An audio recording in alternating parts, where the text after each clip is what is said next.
മണ്ണിൻ മഹാപുരി ഒക്കെയും സ്തംഭിച്ചു. മന്നരീ ലോകത്തിലാശ്രയം ചോദിച്ചു.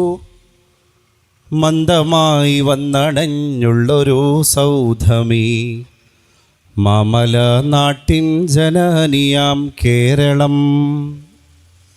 അന്തരാളത്തിലുദി ചെയ്ത പങ്കജത്തളിരിൻ്റെ സഞ്ജയ സ്വർഗമീ കേരളം. അംബരചുംബിയാം പാദപശാഖകൾ കതുപോൽ മരീചതൻ ചുണി ഈ കേരളം. മലയപ്പ വീഴാ മരീച നിജയങ്ങൾ മലനാട്ടിൻ കുല്യകൾ മോഹന കാഴ്ചകൾ. മഹിതാ മനോഹാര്യ സലിലാസരിത്തുകൾ മനുജാതി മഹിതർക്കൊരാശയി കേരളം. മൽമനോരാജ്യത്തിൻ ഭൂഷണമായി നീ മാൺപായി വിലസി തന്വങ്കിയായി മാറി നീ. മഹിമാവതായി കതിർ തന്ത്രികൾ മീട്ടി നീ മൽക്കേരവർഷം മരന്തമാം കേരളം. ദൈവമേ കാക്കൂ ഈ ദേശ സംസ്കാരത്തെ, നിർമ്മലമാക്കൂ ഈ കേര സംസ്ഥാനത്തെ. നൗകയും കുത്തിത്തുഴഞ്ഞു ഞാനിക്കരെ എത്തി കടാക്ഷിക്കു കാക്കൂ സദയമേ. സ്നേഹത്തിൻ്റെ എടപ്പാളങ്ങാടി CH കൾച്ചറൽ സെൻറ്റർ ഒരുക്കുന്ന ഇന്നിൻ്റെ സായാഹ്നത്തെ കൂടുതൽ മനോഹരമാക്കുന്ന സ്നേഹസ്പർശം, അതാണ് ഈ ധന്യമായ വേദിയിൽ ഇന്ന് നടന്നുകൊണ്ടിരിക്കുന്നത്. ഈ പ്രൗഢമായ സദസ്സിൻ്റെ ഔപചാരിക ഉദ്ഘാടന കർമ്മം നിർവഹിച്ച അഭിവന്യനായ മുസ്ലിം ലീഗ് പ്രസ്ഥാനത്തിൻ്റെ അമരക്കാരൻ ഇബ്രാഹിം സാഹിബ് മുദ്ദൂർ അവർകളെ, വേദിയുടെ അധ്യക്ഷ പദവി അലങ്കരിച്ചു കൊണ്ടിരിക്കുന്ന പ്രിയ സ്നേഹിതനും നമ്മുടെ ഈ നാട്ടിലെ കർമ്മ നൈരന്തര്യത്തിൻ്റെ സാന്നിധ്യവുമായ അഭിവന്യനായ പ്രിയപ്പെട്ട മജീദ് സാഹിബ് അവർകൾ, നമ്മുടെ വിശിഷ്ട അതിഥി പ്രമുഖ വേദപണ്ഡിതൻ കൂടിയായ ഡോക്ടർ നാറാസ് ഇട്ടിരവി നമ്പൂതിരി അവർകൾ, വേദാന്ത പണ്ഡിതന്മാരും വേദപണ്ഡിതന്മാരും ഒക്കെ ഗണ്യമായി കുറഞ്ഞുകൊണ്ടിരിക്കുന്ന ഈ സമകാലിക കാലത്ത് രവി നമ്പൂതിരിയെപ്പോലെയുള്ള ആളുകൾ തീർത്തും ശ്രദ്ധേയ സാന്നിധ്യങ്ങളാണ്. ഈ എടപ്പാളിൻ്റെ പരിസരത്താണ് നമുക്കറിയാം പഴയകാലത്തെ വേദാന്ത മത്സരങ്ങളൊക്കെ തന്നെ നടന്നിരുന്നത്. കടവല്ലൂർ അന്യോന്യം കേരളത്തിൽ വളരെ പ്രഖ്യാതമാണ്. അതിൽ വലിയ കടന്നിരിക്കലുണ്ടായിരുന്നു, സാധാരണ കടന്നിരിക്കലുണ്ടായിരുന്നു, ചെറിയ കടന്നിരിക്കലുണ്ടായിരുന്നു. അഥവാ അതിൽ വലിയ കടന്നിരിക്കൽ നടത്തിയ വേദപണ്ഡിതന്മാർ വളരെ വിരളമാണ്. അത്രമേൽ കണിശവും ആഴത്തിൽ സ്പർശിക്കുന്നതുമായ വേദാന്ത ദർശന കാഴ്ചപ്പാടുകളുടെ ഒരു ശ്രദ്ധേയമായ മത്സരഗോതയായിരുന്നു കടവല്ലൂർ അന്യോന്യം. കേരളത്തിൽ തെക്കൻ ജില്ലകളിലും അങ്ങേ അറ്റത്തുള്ള വടക്കൻ ജില്ലകളിലും ഒക്കെ തന്നെ കടവല്ലൂർ എന്ന പേരിലാണ് ഈ എടപ്പാളിൻ്റെ പരിസരങ്ങളൊക്കെ തന്നെ അറിയപ്പെട്ടിരുന്നത്. അതുപോലെ തന്നെ ഇവിടെ സാന്നിധ്യം അറിയിച്ചു കൊണ്ടിരിക്കുന്ന അഭിവന്യനായ ബാബാ സാഹിബ് ഹൈദരലി സാഹിബ്, അതുപോലെ തന്നെ മറ്റുള്ള പ്രിയപ്പെട്ട രവിയേട്ടനടക്കമുള്ള കോൺഗ്രസിൻ്റെയും ഇതര രാഷ്ട്രീയ പ്രസ്ഥാനങ്ങളുടെയും ഒക്കെ പ്രിയപ്പെട്ട സജീവ സാന്നിധ്യങ്ങൾ, ബാബ ഹാജി റഫീഖ് സാഹിബ്, ഹാരിസ് സാഹിബ്, മുഹമ്മദ് കുട്ടി സാഹിബ് അടക്കമുള്ള എന്നെ കേട്ടുകൊണ്ടിരിക്കുന്ന ഈ സ്നേഹധന്യരായ സദസ്സിലെ അമ്മമാരെ, ഉമ്മമാരെ, ഉപ്പമാരെ, അച്ഛന്മാരെ, സഹോദരി സഹോദരങ്ങളെ, എടപ്പാളങ്ങാടിയിലെ സ്നേഹ മസൃണരായ ശ്രോതാക്കളെ, ഇന്നിൻ്റെ സായാഹ്നം തീർത്തും വളരെ ധന്യമാണ്. സാധാരണ മലയാളിയുടെ കാർഷിക വൃത്തിയിലും മലയാളിയുടെ സംസ്കാരങ്ങളിലുമൊക്കെ ഊറ്റം കൊള്ളുന്ന ആളാണ്. പക്ഷെ ഇന്ന് എല്ലാം കൃത്രിമത്വങ്ങളുടെ കാലഘട്ടമായി എന്നുള്ളത് നമ്മൾ എടുത്തു പറയേണ്ട ഒരു വസ്തുതയാണ്.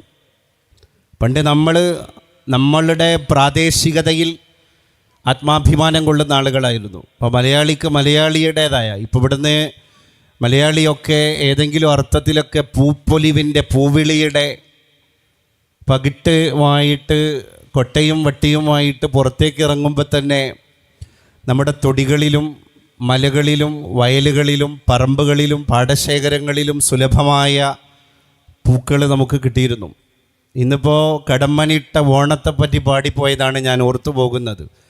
അത്തപ്പൂക്കണി മുറ്റത്തൊരുക്കാൻ, ആഴയ്ക്കുമൂഴയ്ക്കും പൂവിറുക്കാൻ, വന്നവനാണ് ഈയുള്ളവനെങ്കിലും മുള്ളിൻ്റെ ഉള്ളിലൂടക്കിപ്പോയി. അത്തപ്പൂക്കണി മുറ്റത്തൊരുക്കാൻ വേണ്ടി ആഴയ്ക്കും മൂഴയ്ക്കും പൂവിറുക്കാൻ ഞാൻ വന്നപ്പോൾ, പൂ പറിക്കാൻ വേണ്ടി എൻ്റെ കൈകൾ മരത്തിൻ്റെ സസ്യത്തിൻ്റെ പുഷ്പലതാദികളെ തേടിയിട്ട് എൻ്റെ കൈകളിങ്ങനെ പോയപ്പോൾ മുള്ളിൻ്റെ ഉള്ളിൽ ഉടക്കിപ്പോയി. എവിടെയും എനിക്ക് പൂക്കൾ കിട്ടിയില്ല. അതിന് പകരം മുൾപടർപ്പുകൾ മാത്രമാണ് എന്നെ എതിരേറ്റത്. പാലൂര് പറയുന്നത് മറ്റൊരു ഭാഷയിലാണ്. ഓണം മലനാട്ടിലെത്തിയിടുന്നു, കാണാൻ പെരുമാളു വന്നിടുന്നു, ഓടയിൽ നിന്നൊരു വാട പൊങ്ങി, ഓണപ്പെരുമാളു മൂക്കുപൊത്തി എന്ന് പറഞ്ഞാൽ നമ്മളെ പരിസര ശുചിത്വമൊക്കെ നമുക്ക് നഷ്ടപ്പെട്ടു. അങ്ങനെ ഓണപ്പെരുമാൾ ഓണം ആഘോഷിക്കാൻ വേണ്ടി മലയാളിയുടെ കൂടെ ഓണം ഉണ്ണാൻ വേണ്ടി കടന്നു വന്നു. പക്ഷേ ഓടയിൽ നിന്ന് വാട പൊങ്ങിയപ്പോൾ ഓണപ്പെരുമാൾ മൂക്ക് പൊത്തിയിട്ട് ഓടിപ്പോയി. അപ്പം ഇതിലൊക്കെ നിഴലിക്കുന്ന പീലി വിടർത്തുന്ന ഒരു വലിയ ഹൃദ്യവും ശുദ്ധവുമായൊരു സന്ദേശമുണ്ട്. എന്താ? നമ്മൾ തനി മലയാളിയാവുക എന്നുള്ളതാണ്. ഇപ്പം ഇന്ന് നമുക്ക് ആന്ധ്രാപ്രദേശിൽ നിന്ന് അരി വന്നിട്ട്, തമിഴ്നാട്ടിൽ നിന്ന് പൂവ് വന്നിട്ട്, എന്നിട്ട് പൂക്കളത്തിന് വേണ്ടി പൂവ് എടപ്പാൾ അങ്ങാടിയിൽ വിൽപ്പന നടത്തുന്നത് പോലും ഓണവുമായിട്ട് അത്രമേൽ പാരമ്പര്യ ബന്ധമൊന്നുമില്ലാത്ത ഇതര സംസ്ഥാനക്കാരായിരിക്കുന്ന തൊഴിലാളികളാണ്. ആന്ധ്രാപ്രദേശിൽ നിന്ന് അരി വരികയാണ്, മലേഷ്യയിൽ നിന്ന് എണ്ണ വരികയാണ്, എന്നിട്ട് ജപ്പാനിൽ നിന്നും കൊറിയയിൽ നിന്നും ഇറക്കുമതി ചെയ്ത കാറിലിരുന്നിട്ട് മൈസൂരിൽ നിന്ന് കൊണ്ടുവന്ന ധോത്തി ഉടുത്തിട്ട് മലയാളി പറഞ്ഞു, ഞാൻ ഐശ്വര്യമായിട്ട് ഓണം ഉണ്ണിയെന്ന്. നമ്മൾ പറയാറുണ്ട് ഷൈൻ വിച്ച് ബോറോഡ് ഫീച്ചേഴ്സ്, കടം വാങ്ങിയ വസ്തുക്കളായിട്ട് ഷൈൻ ചെയ്യാൻ. അപ്പോൾ ഞാൻ ഈ പ്രാദേശികതയെപ്പറ്റിയാണ് പറയുന്നത്. എന്ന് പറഞ്ഞാൽ കേരളം എന്ന് പറയുന്ന കേരങ്ങളുടെ അളം. ലോകത്ത് നമ്മൾ മാത്രമാണ് ഈ മലയാളം സംസാരിക്കുന്നവർ. മലയാളിക്ക് മലയാളിയുടെ എത്ര തനിമയുണ്ട് നമ്മുടെ കാർഷിക വൃത്തിയിൽ. അപ്പോൾ നമ്മൾ തൊടിയിലേക്ക് ഇറങ്ങിക്കഴിഞ്ഞാൽ നമുക്ക് കൃഷി വിഭവങ്ങളുണ്ടായിരുന്നു. എല്ലാ അമ്മമാരും മലയാണ്മയിൽ കൃഷി ചെയ്യുന്നവരായിരുന്നു. അതുകൊണ്ട് കൂലിത്തൊഴിലില്ലാത്ത ഈ ജീവിതഗന്ധിയായ വേർപ്പുകൾ പൊടിയുന്ന വീടുകളുണ്ടായിരുന്നു, അല്ലേ? ഒന്നും വിഷമയമായിരുന്നില്ല. വിഷം തീണ്ടാത്ത ഓർഗാനിക് വെജിറ്റബിൾസും ഫ്രൂട്ട്സും സ്വന്തം തൊടിയിൽ ഉൽപ്പാദിപ്പിച്ച പാരമ്പര്യം ഉണ്ടായിരുന്ന മലയാളിയുടെ നാട്ടിലാണ് ഇന്ന് ഏറ്റവും കൂടുതൽ ഡയാലിസിസ് യൂണിറ്റുകളും ഡയാലിസിസ് മെഷീനുകളും പെരുകിക്കൊണ്ടിരിക്കുന്നത് എന്നർത്ഥം. അപ്പോൾ നമുക്ക് നമ്മുടെ സത്വബോധങ്ങളെ തിരിച്ചെടുക്കാനാണ് ഓരോ കാർഷിക വൃത്തിയുടെ വാർഷികങ്ങളും നൽകുന്ന സന്ദേശം. അപ്പോൾ നമ്മളാവുക എന്നുള്ളതാണ്. പണ്ട് ആരോ പറഞ്ഞു, ബ്രിട്ടീഷുകാർ നമ്മുടെ ഏലം, കുരുമുളക്, തൈലം, നമ്മുടെ സുഗന്ധ വ്യഞ്ജനങ്ങളെയൊക്കെ കൊണ്ടുപോയപ്പോൾ കേരളത്തിൽ ഒരു പാരമ്പര്യമുള്ള ഒരാൾ പറഞ്ഞു, ബ്രിട്ടീഷുകാർ എല്ലാം കടൽ കടത്തി കൊണ്ടുപോയിക്കോട്ടെ, നമ്മുടെ മലയാളിയുടെ ഞാറ്റുവേല അത്ര പെട്ടെന്നൊന്നും അവർക്ക് കടൽ കടത്തി കൊണ്ടുപോകാൻ കഴിയില്ലല്ലോ. പക്ഷേ ഇന്ന് മലയാളിക്ക് എവിടെയാണ് ഞാറ്റുവേല?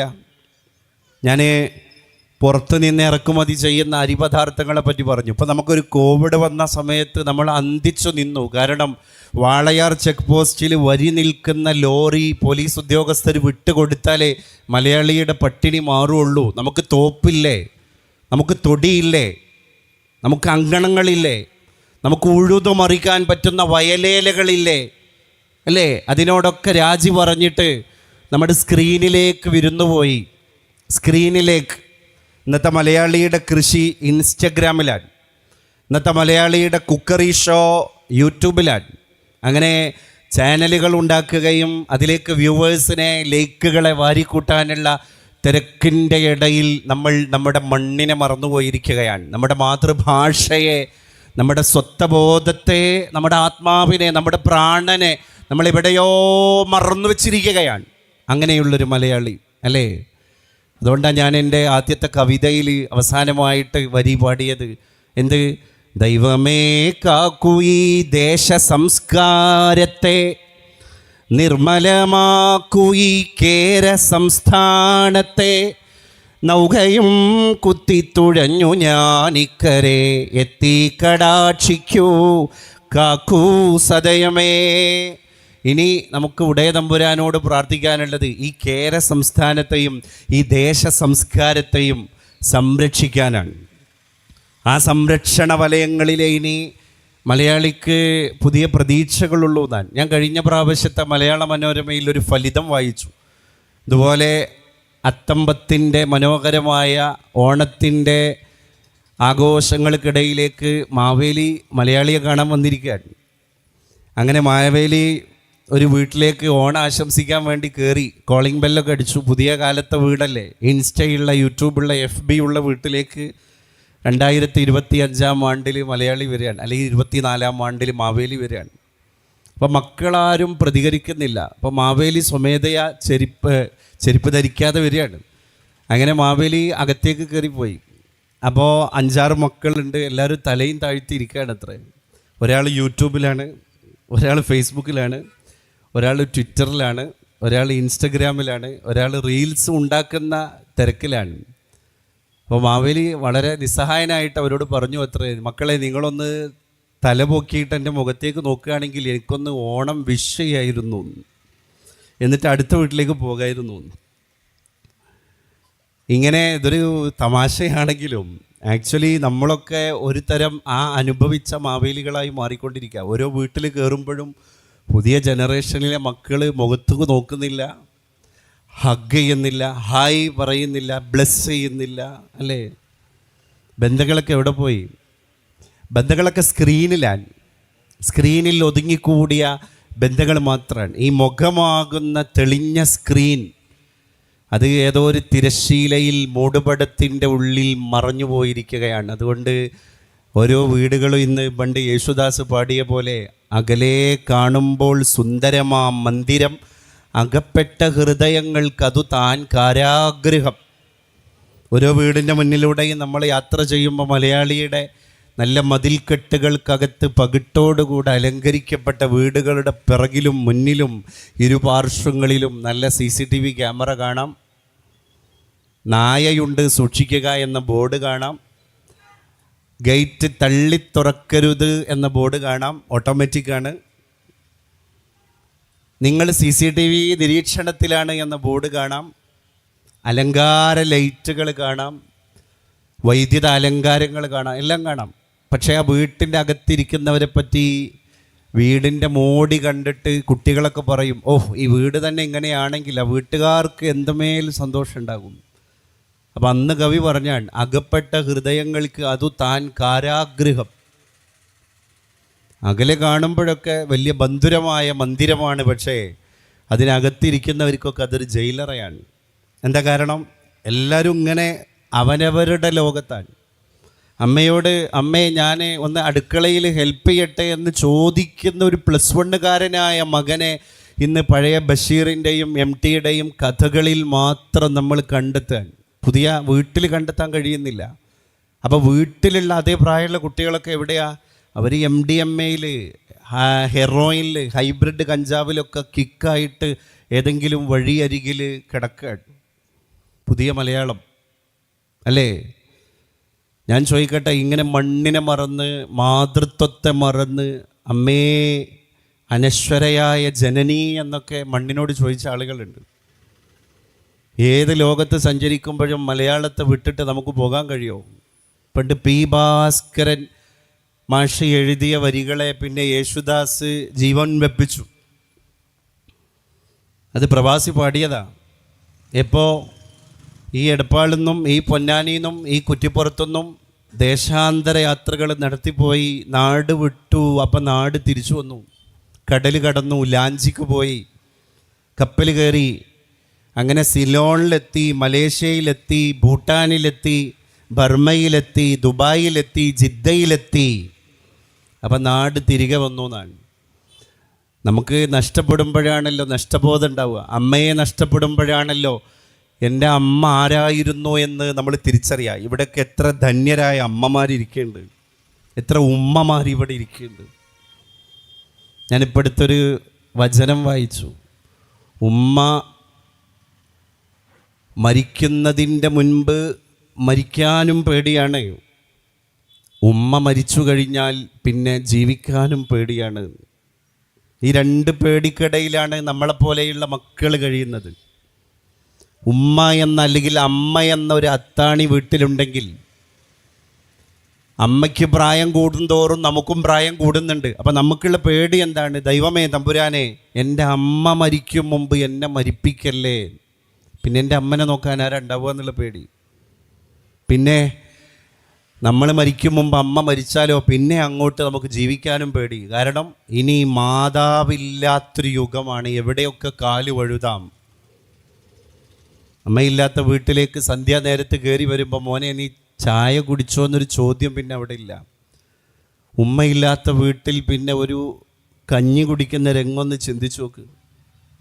ഇത്ര കാലം എനിക്ക് കഞ്ഞി വിളമ്പി തന്ന, അല്ലെങ്കിൽ ഇത്ര കാലം ഞാൻ ഈ കഞ്ഞി കുടിക്കുമ്പോൾ ഞാനൊരു മുഖം കണ്ടിട്ടായിരുന്നു, കൂട്ടാനില്ലെങ്കിലും ആ മുഖം കണ്ടിട്ടായിരുന്നു കഞ്ഞി എനിക്ക് ഇറങ്ങിപ്പോയത്.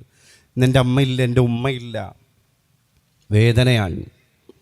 അങ്ങനെ മാതാവും മാതൃഭൂമിയും വിടപെറുമ്പോൾ അതിനോട് വേറിട്ട് പ്രവാസലോക ജീവിതത്തിൽ നമ്മൾ ഓരം പറ്റി നിൽക്കുമ്പോഴാണ് നമ്മുടെ മാതൃത്വവും മാതൃഭൂമിയും ഒക്കെ നമ്മുടെ മണ്ണിലേക്ക് ഓർമ്മയിലേക്ക് തിരിച്ചു വരിക. അങ്ങനെയാണ് ഭാസ്കരൻ മാഷ് ആ വരികൾ എഴുതിയത്. നാളികേരത്തിൻ്റെ നാട്ടിലെനിക്കൊരു നാഴിയിടങ്ങഴി മണ്ണുണ്ട്. ഗൾഫിൽ നിന്നൊരു പ്രവാസി പറയാൻ, അതിൽ നാരായണക്കിളി കൂടുപോലുള്ളൊരു 4 കാൽ ഓലപ്പുരയുണ്ട്. കൊച്ചു സ്ഥലമാണ്. പക്ഷേ ഈ ദുബായി ആകുന്ന പരവതാനി വിരിച്ച സ്വർഗ സമാനമായിരിക്കുന്ന എല്ലാ സൗകര്യങ്ങളുടെയും പറുദീസയിൽ ഞാനൊരു പ്രവാസിയായി ജീവിക്കുമ്പോഴും എൻ്റെ അണ്ണാറക്കണ്ണൻ, എൻ്റെ ചിത്രശലഭം, എൻ്റെ പൂത്തുമ്പി, എൻ്റെ നിശാശലഭം, എൻ്റെ അസർമുല്ല, എൻ്റെ നാളികേരം, എൻ്റെ തൊടി, എൻ്റെ തോട്ടം, എൻ്റെ പറമ്പ്, എൻ്റെ കൃഷ്ണേട്ടൻ്റെയും കോയക്കുട്ടിയുടെയും പെട്ടിക്കട, ഇതൊക്കെയുള്ള എൻ്റെ ഒരു ഗ്രാമ്യത മുറ്റി നിൽക്കുന്ന എൻ്റെ നാടിനെ ഒരു ദുബായിക്ക് തിരിച്ചു തരാൻ കഴിയില്ലല്ലോ.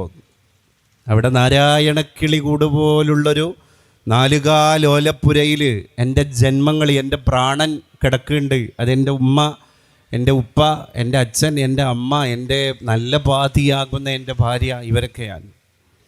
അങ്ങനെ ഒരുപാട് സങ്കല്പങ്ങളല്ല, ഇതൊക്കെ യാഥാർത്ഥ്യങ്ങളായിരുന്നു. ഇതിനെ പുതിയ തലമുറക്ക് സ്ക്രീൻ ഓഫ് ചെയ്തിട്ട് തിരിച്ചു പിടിക്കാൻ കഴിഞ്ഞാലേ കാണം വിറ്റിട്ട് ഓണം ഉണ്ണി എന്നൊക്കെ മലയാളിക്ക് പറയാൻ കഴിയുള്ളൂ. അങ്ങനെ കൃത്രിമത്വങ്ങളുടെ ഒരു ലോകത്ത് നമ്മൾ ജീവിച്ചുകൊണ്ടിരിക്കുക. അഭിനയിച്ച് തീർക്കുകയാണ് നമ്മൾ. അഭിനയിച്ച് ഒരു തരം അഭിനയങ്ങളുടെ ഒരു കൃത്രിമത്വം കലർന്ന ലോകത്തിൻ്റെ മുമ്പിൽ അല്ലേ. അന്ന് വേലിക്കെട്ടുകളില്ലല്ലോ, വേലിക്കെട്ടില്ല. എല്ലാവരും പോവാൻ. അമ്മിണിക്കുട്ടി ആമിനത്താത്താൻ്റെ വീട്ടിൽ പോയിട്ട് ഒരു കുമ്പിൾ കഞ്ഞി കുടിച്ചിട്ടേ അമ്മിണിയുടെ വീട്ടിൽ എത്തുള്ളൂ. അത് ആമിനാൻ്റെ ശീലാണ്. ആമിന അമ്മിണിയോട് പിണങ്ങിയത്, ഇന്നെൻ്റെ അമ്മിണി എൻ്റെ അടുക്കളയിൽ നിന്നെ കണ്ടില്ല. ആരാ മതിൽക്കെട്ടുകൾ കെട്ടിയത്? ഇപ്പം അടുത്ത് ഞാൻ റഫീഖ് അഹമ്മദിൻ്റെ ഒരു കവിത വായിച്ചു. കുട്ടൻ നമ്പൂതിരി മുറ്റത്ത് മൂത്രമൊഴിച്ചു എന്ന് പറഞ്ഞാൽ തിരിച്ച് സുലൈമാനാജി ഉമ്മറക്കോലായിൽ തുപ്പിയിട്ടുമുണ്ട് എന്ന് പറയും. മറിച്ചു പറഞ്ഞാൽ തിരിച്ചും, തിരിച്ചു പറഞ്ഞാൽ മറിച്ചും. റഫീഖ് അഹമ്മദിൻ്റെ കവിത ആധുനിക വേർതിരിവിൻ്റെ തത്വശാസ്ത്രത്തിന് വേണ്ടി ഇറങ്ങിത്തിരിച്ച ആളുകൾക്ക് നേരെ നീട്ടിപ്പിടിച്ച ഇരട്ടക്കുഴൽ തോക്കാണ്. ബാലചന്ദ്ര ചുള്ളിക്കാടും മലയാളത്തിൻ്റെ നടൻ മമ്മൂട്ടിയും ഒന്നിച്ചു പഠിച്ചതാണ് എറണാകുളം മഹാരാജാസിൽ. അന്നവർ പരസ്പരം അങ്ങോട്ടും ഇങ്ങോട്ടൊക്കെ വീട്ടിലേക്ക് പോകും. മമ്മൂട്ടി ബാലചന്ദ്ര ചുള്ളിക്കാടിൻ്റെ വീട്ടിലേക്ക് പോകും, ചുള്ളിക്കാട് മമ്മൂക്കയുടെ വീട്ടിലേക്ക് തിരിച്ചു വരും. അന്ന് പത്രങ്ങൾക്കൊന്നും അതിൽ പുത്തരിയില്ലായിരുന്നു, ഒരു പുതുമയില്ലായിരുന്നു. ഇന്നിപ്പോൾ വയസ്സാം കാലത്ത് അവരിൽപ്പെട്ട ഒരാൾ മറ്റൊരാളെ കാണാൻ പോയപ്പോഴേക്ക് ഹൈന്ദവനായ ചുള്ളിക്കാട് മുസ്ലിമായ മമ്മൂട്ടിയെ കാണാൻ പോയി അല്ലേ? അപ്പോഴേക്ക് മതങ്ങളെ കണ്ടെത്തി അതിനകത്ത്. കാരണം അവരൊക്കെ മനുഷ്യരായിരുന്നു പരസ്പരം. ഈ എടപ്പാളങ്ങാടിയിൽ കോയാക്കയും കോരനും ഒന്നിച്ചിരിക്കുക, ഒന്നിച്ച് ചായ കുടിക്കുക, ഒന്നിച്ച് ഭക്ഷണം കഴിക്കുക, രണ്ടുപേരിൽ ഒരാൾ കഴിച്ചതിൻ്റെ ബാക്കി മറ്റൊരാൾ കഴിക്കുക എന്നൊക്കെ പറഞ്ഞാൽ പഴകിയ പുരാണമാണ്. അത് പുതുമയുള്ള കാര്യമൊന്നുമല്ല. പക്ഷേ ഇന്നത്തെ പുതിയ ചാനലുകൾക്ക് അത് ഏറ്റവും വലിയ എക്സ്ക്ലൂസീവ് ന്യൂസാണ്. കാരണം എന്താണ്? അതൊക്കെ കിട്ടാക്കനിയായൊരു ലോകം. ആരാ ഇവിടെ മതിൽക്കെട്ടുകൾ ഉണ്ടാക്കിയത്? അപ്പോൾ നമ്മുടെ ഐശ്വര്യങ്ങൾ തകരുകയാണ്. അപ്പോൾ വാക്കുച്ചരിക്കുമ്പോൾ വളരെ ശ്രദ്ധിക്കേണ്ട ഒരു ലോകമാണ്. സ്നേഹത്തിൻ്റെ വർത്തമാനങ്ങൾ മാത്രമേ നമുക്ക് പറയാൻ പറ്റുള്ളൂ. ഇല്ലെങ്കിൽ ഒരാൾക്ക് തോന്നിപ്പോവാൻ എന്നെ വേർതിരിക്കുന്നൊരു ഭാഷ അവൻ്റെ സംസാരത്തിൽ വന്നു. ഒരിക്കലും പാടില്ല. നമ്മുടെ ഹൃദയം അതിൻ്റെ കവാടങ്ങൾ ഇങ്ങനെ തുറന്നിട്ടതാണ്, ആര് വരുമ്പോഴും കൊടുക്കാൻ. ആതിഥ്യ മര്യാദ മലയാളി എത്ര പഠിച്ചതാ, എത്ര ഓർത്തതാ അല്ലേ? കഴിച്ചിട്ട് പോകാം.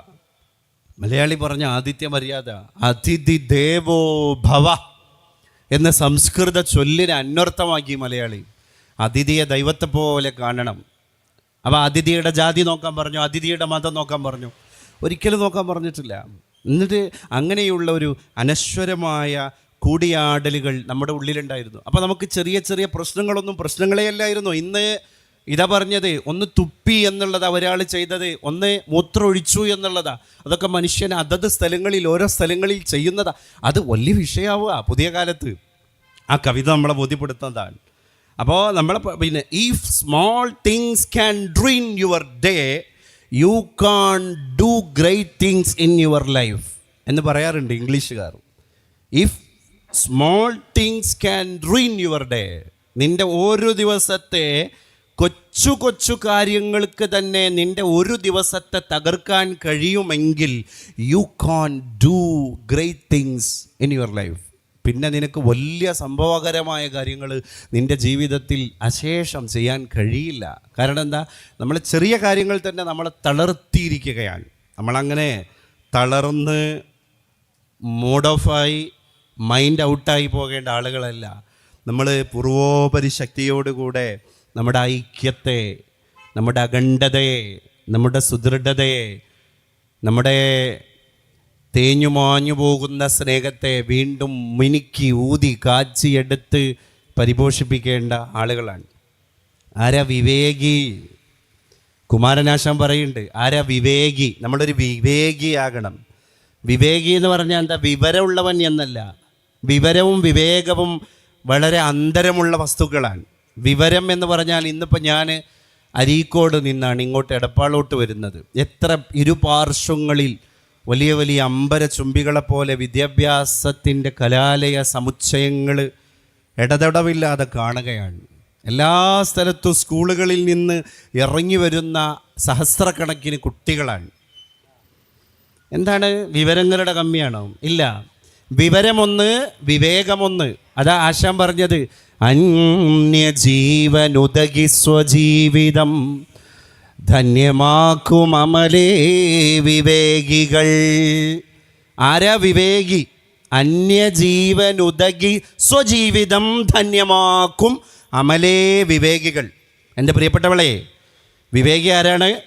അന്യരുടെ ജീവിതത്തിന് ജീവനും പരിഗണന കൊടുത്തിട്ട് സ്വജീവിതം ധന്യമാക്കുന്നവനാണ്. അപ്പോൾ എപ്പോഴാണ് എൻ്റെ അയൽപ്പക്കത്ത്, എൻ്റെ നാട്ടിൽ പാവപ്പെട്ടവൻ്റെ വീട്ടിൽ അടുപ്പ് പുകഞ്ഞിട്ടില്ലെങ്കിൽ എൻ്റെ വയറ് നിറയണ്ട എന്ന് ശാഠ്യം പിടിക്കുന്നവനാണ് വിവേകി. അതും വിവരവും തമ്മിലുള്ള ബന്ധം എന്താ? വിദ്യാഭ്യാസത്തിൻ്റെ കൂണ മുളച്ച് പൊങ്ങും പോലെ വിദ്യാഭ്യാസത്തിൻ്റെ കലാലയങ്ങൾ പൊങ്ങുന്ന കേരളത്തിൽ നമുക്ക് ഇനി കമ്മിയുള്ളത് വിവരമല്ല, വിജ്ഞാനമല്ല, വിവേകമാണ്.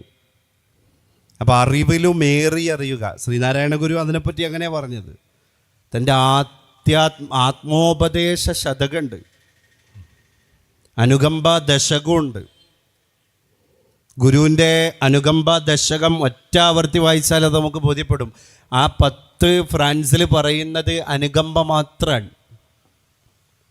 അവൻ ഇവൻ എന്നറിയുന്നതോർത്താൽ അവനിയിൽ ആദിമമായൊരാത്മരൂപം, അവനവൻ ആത്മസുഖത്തിനാചരിക്കുന്നവ അപരന്നു സുഖത്തിനായി വരേണം. അപരന്നു. അപ്പം അപരൻ നമ്മുടെ ഒരു വിഷയമാവണമെന്നാണ്. അപരൻ എന്ന് പറഞ്ഞാൽ അന്യൻ എന്നാണ്. അന്യൻ എന്നത് നമ്മുടെ നിലപാടിൽ ഉണ്ടാകാൻ പാടില്ല. ആരാണ് അന്യവൽക്കരണത്തിൻ്റെ ഇരകൾ, അവരെ തേടി പിടിച്ച് അവർക്ക് അന്നം കൊടുക്കുക.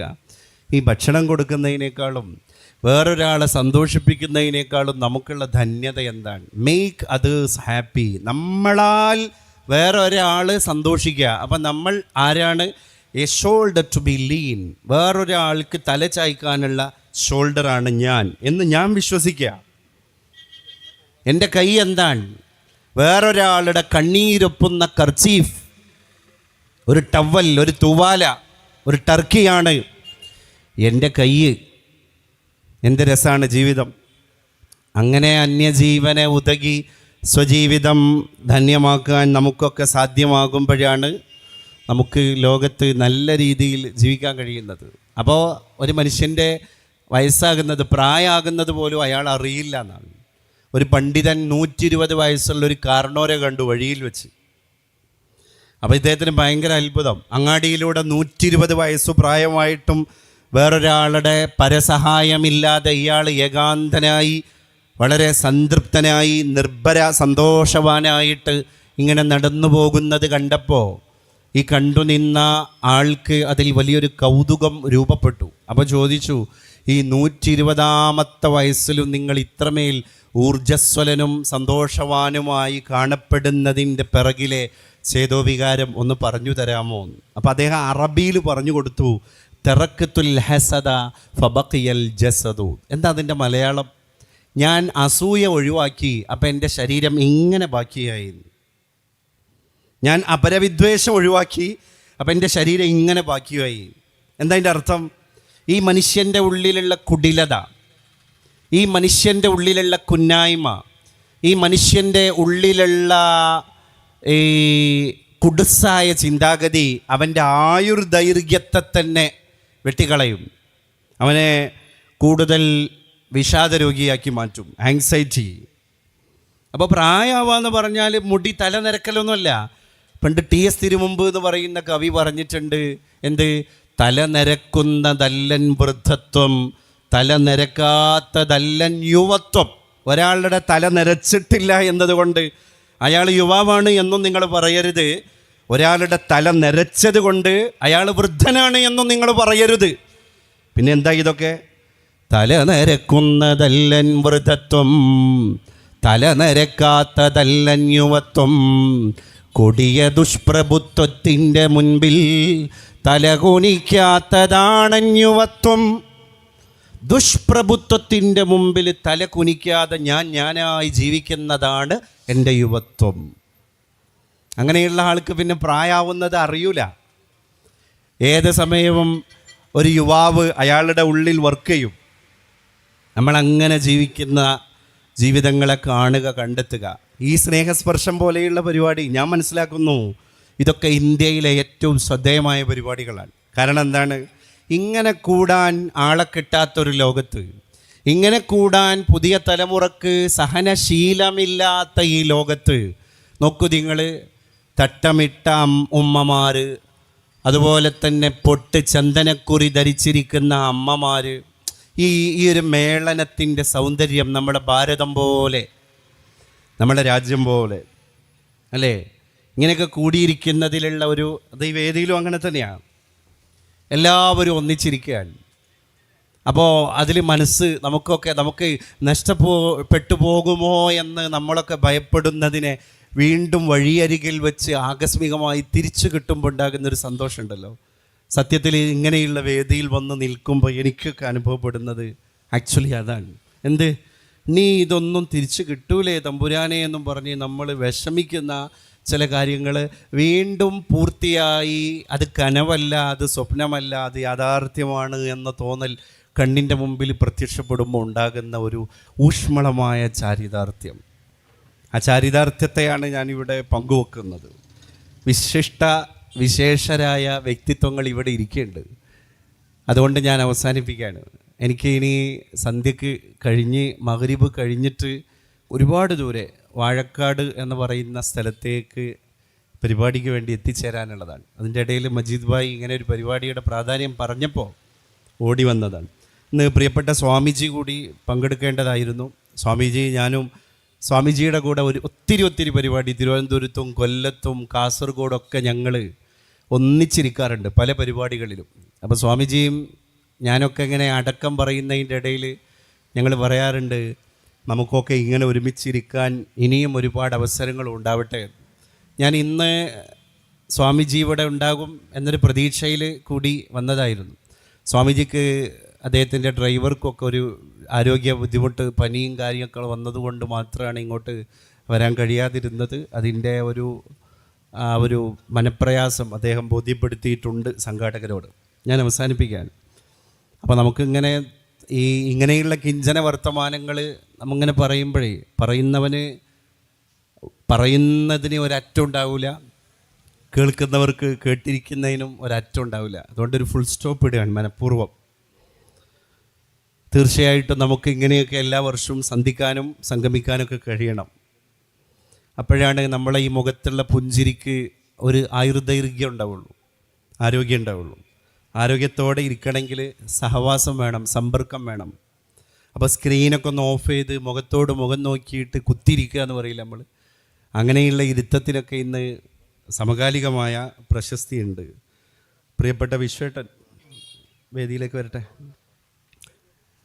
അപ്പോൾ അങ്ങനെയുള്ള നമ്മുടെ നല്ല നല്ല മലയാളിയുടെ ഈ സങ്കല്പങ്ങളൊക്കെ പണ്ട് കവി പറഞ്ഞില്ലേ, നിഴലും വെളിച്ചവും മാറി മാറി നിഴലിക്കും ജീവിത ദർപ്പണത്തിൽ ഒരു സത്യം മാത്രം നിലയ്ക്കുമെന്നും പരമാർത്ഥ സ്നേഹത്തിൻ മന്ദഹാസം.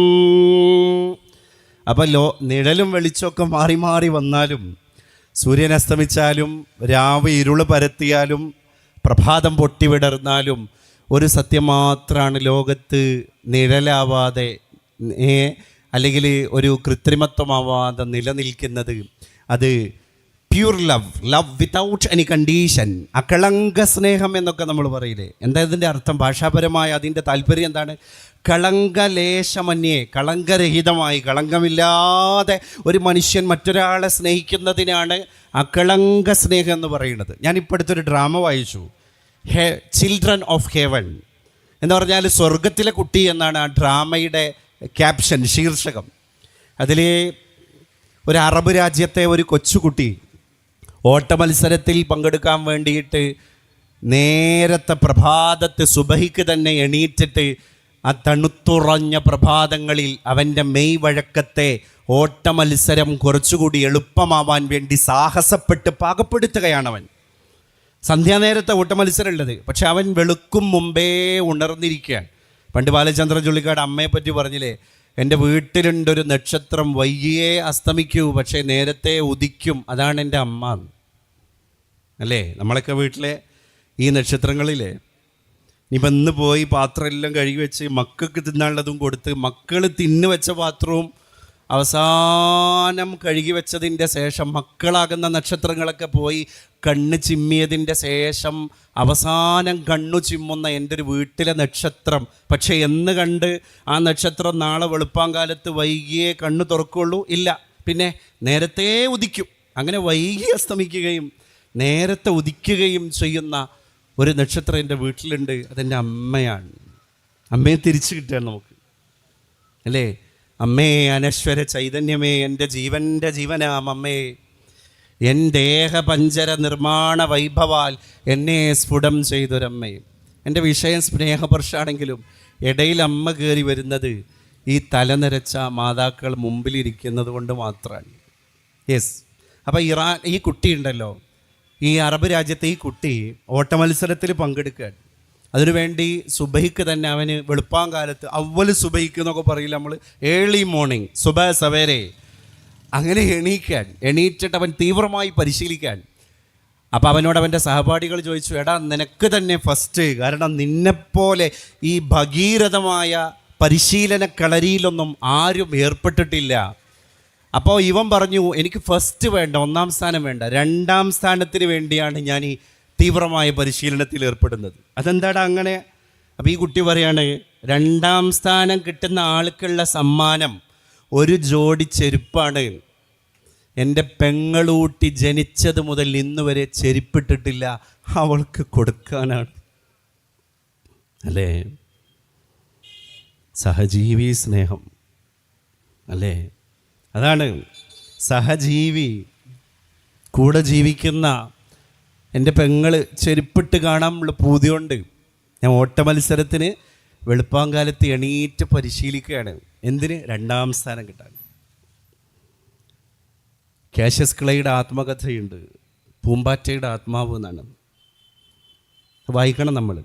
ലൂയിസ് വില്ലയിൽ ഒരു കുട്ടി അനുഭവിക്കുന്ന തീവ്രമായ താഠനങ്ങളാണ് അതിലെ ഇതിവൃത്തം. എനിക്ക് ഈ അടുത്ത് വായിച്ചതിൽ ഏറ്റവും ഇഷ്ടപ്പെട്ട മറ്റൊരു പുസ്തകമാണ് ബാബു അബ്രഹാമിൻ്റെ കമ്പിളിക്കണ്ടത്തെ കൽഭരണികൾ എന്ന് പറയുന്നൊരു പുസ്തകം. ഇനിയിപ്പോൾ അതിൻ്റെ അവസാന 10 പേജുകളെ എനിക്ക് വായിച്ച് തീർക്കാനുള്ളത്. കമ്പിളിക്കണ്ടത്തെ കൽഭരണികൾ. ബാബു അബ്രഹാമിൻ്റെ ആ ജീവിതമാണ്. ഒരു കൊച്ചുകുട്ടി 20 വയസ്സ് വരെ ജീവിക്കുന്ന ആ പഴയ കാലത്ത് 974 ജനിച്ച ആ കുട്ടി അന്ന് മുതലുള്ള കഥ പറയാണ്. നമ്മൾ പൗരാണിക കേരളത്തെ ശരിക്കും തിരിച്ചു പിടിക്കും ആ പുസ്തകം വായിച്ചു തീരുമ്പോൾ.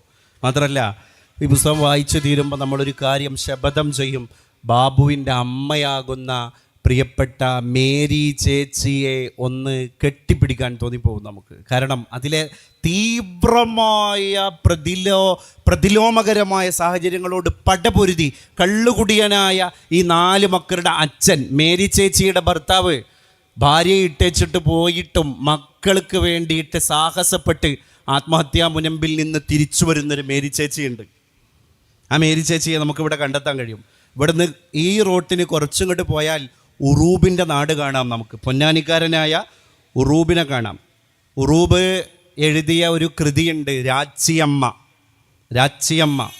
അതിൽ പറയുന്നുണ്ട്, ഒരു ശക്തിയുള്ള, മനസ്സിൻ്റെ ശക്തിയുള്ള ഒരു പെണ്ണിനെ പറ്റി അതിൽ പറയുന്നത്. അവസാനം ഉറൂബ് നീലഗിരി ജില്ലയിൽ തണുത്ത പദാർത്ഥമുണ്ടാക്കി അതിഥികളെ കാത്തിരിക്കുന്ന രാച്ചിയമ്മയെ പറ്റി പറയണത് എന്താ അറിയോ? തണുപ്പ് തട്ടിയിട്ട് ഭക്ഷണം മുഴുവൻ തണിഞ്ഞുപോയി. അപ്പോൾ അതിൽ പറയണത് എല്ലാം തണുത്തത് രാച്ചിയമ്മയൊഴികെന്നാണ്. രാച്ചിയമ്മക്ക് അപ്പോഴും ഭയങ്കര ചൂടാണെന്നാണ്. അങ്ങനെ ഉശിരുള്ളൊരു പെണ്ണിനെ കണ്ടെത്തുകയാണ്.